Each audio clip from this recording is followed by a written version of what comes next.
Bueno, entonces vamos con ley de Kirchhoff. En realidad, la ley de Kirchhoff es una ley que viene antes que ley de Ohm, o podemos decir que la ley de Kirchhoff o la ley de Ohm se deduce a partir de la ley de Kirchhoff. Kirchhoff era un ruso, ¿sí?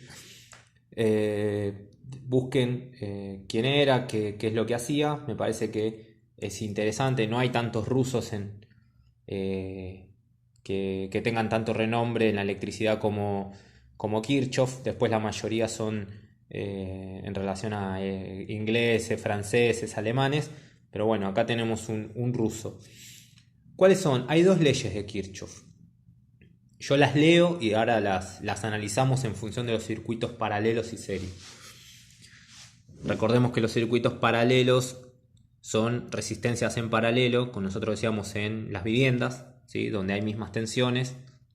O los circuitos en serie son, por ejemplo, las resistencias en serie, por ejemplo, el circuito de una lámpara serie que se utiliza eh, por ejemplo, para detectar cortocircuitos.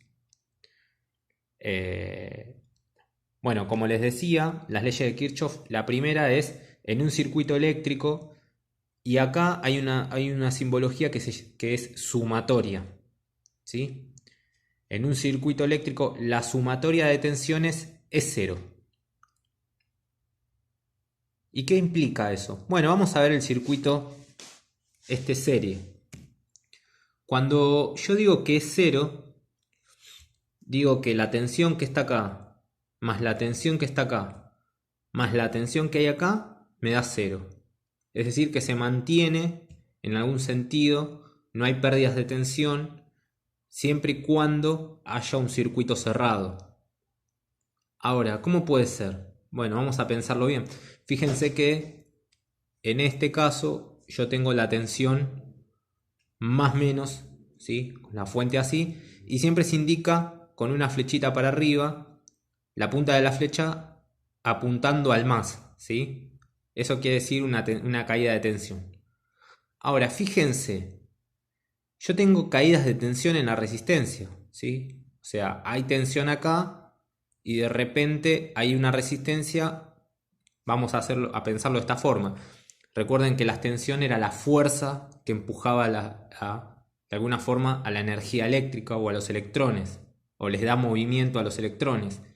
Cuando acá hay resistencia o hay una oposición a eso, pierde tensión o pierde fuerza en los electrones.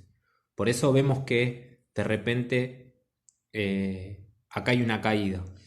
Sigue la corriente, la misma corriente eléctrica, pero con menos fuerza. Es decir, ya perdió fuerza acá y acá vuelve a perder fuerza. ¿Está claro? Entonces, la circulación de la corriente en sentido horario, lo que nos va demostrando hay caídas de tensión o caídas de fuerza, ¿sí? De tensión eléctrica. Viene para acá y nuevamente sale con la misma fuerza la corriente, ¿sí? Porque esto de alguna forma funciona como una bomba, ¿sí? Lo que hace es impulsar todo el tiempo a esos electrones. Lo que hay acá, estas resistencias, lo que hacen es frenar esa fuerza, ¿sí? Pero la corriente es la misma.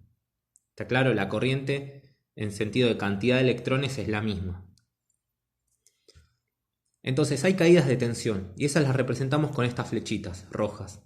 Y fíjense que no tienen el mismo sentido horario que tiene la fuente, sino que se opone por ser caídas, ¿sí? Tiene un sentido opuesto a la tensión que tiene la fuente. Entonces lo representamos de esta forma, con estas caídas, con estas flechitas rojas.